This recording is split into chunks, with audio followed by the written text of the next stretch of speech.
এই বাচ্চারা তোমরা কেমন আসছো? ঠিকমতো পড়ালেখা করো তো? করতে হবে, নকল আর হবে না। একবারে সহজ হয়েছে, মানে এখন কঠিন বলা হয়েছিল তেমন কঠিন হয় নাই। একবারে সহজ বলতে গেলে। পরীক্ষা ভাবছিলাম যে অনেক কঠিন হবে, অনেক কিছু হবে, স্যার বলছিল নকল হবে না, অনেক কিছু বলেছেন সে।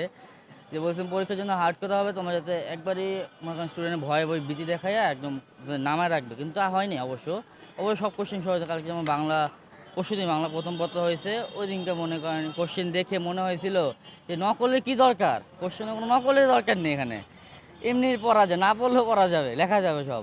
তারপরে মনে করেন আমরা আজকে পরীক্ষা গেল, আজকেও অনেক ভালো গেছে, সব 100 মার্কে অ্যান্সার করতে পারছি আমরা সবাই। তো অনেক ভালো লাগতেছে যে স্যারের কোশ্চেনগুলো সহজ হয়েছে, ভালোই লাগতেছে। প্রথমবারে বোর্ডের পরীক্ষা দিচ্ছি তো, মানে ভালোই লাগতেছে এই পরীক্ষাগুলো দিতে এবার। শিক্ষামন্ত্রীর বক্তব্যে আপনি কি ভয় পেয়েছিলেন কিনা? জি অবশ্য একটু ভয় পেয়েছিলাম, কিন্তু তেমন ভাবে লাগেনি আমার ভয়টা, কারণ সে যাই বলুক না কেন নিজের পড়ার দিয়ে সব কিছু। আমি পারবো, আমার পরীক্ষা ভালো যাবে। আমি পারবো না, আমার ভয় থাকবে, স্বাভাবিক এটা। শিক্ষামন্ত্রী কোনো কথা কি আপনি মনে পড়ে যে কোন কথাটা বলছিলেন? তার ডায়লগটা একটু মানে সামাজিক যোগাযোগ মাধ্যমে ডায়ালগটা হচ্ছে, এই বাচ্চারা তোমরা কেমন আসছো? ঠিকমতো পড়ালেখা করো তো? করতে হবে, নকল আর হবে না। এই আপনিও তো নকল করেন না। আমরা নকল করি না, কিন্তু অনেকে আছে যে নকল করতো, কিন্তু এখন হয়তো তাদের এই সাবজেক্টগুলো রেখে, প্রশ্ন রেখে মনে হবে যে নকল করার কোনো দরকারই নেই। তারা এই জিনিসটা মনে করবে যে নকলের তো দরকার নেই, না বললেও পাস করা যাবে।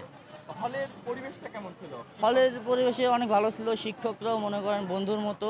কথা বলতে দেয়নি অবশ্য, বলছে যে তোমার কথা বলো না, কিছু করো না, ক্যামেরা তো আছেই। কিন্তু পরে আবার একটা সিসি ক্যামেরা থেকে বলা হয়েছিল যে সিটগুলো একটু সামনে নিয়ে নেন, কথা হচ্ছে।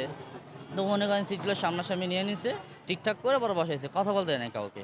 কিন্তু পরীক্ষা সবারই ভালো গেছে, কেউ কোনো কথা বলে না, কিছু করে নাই, একদম অনেক ভালো।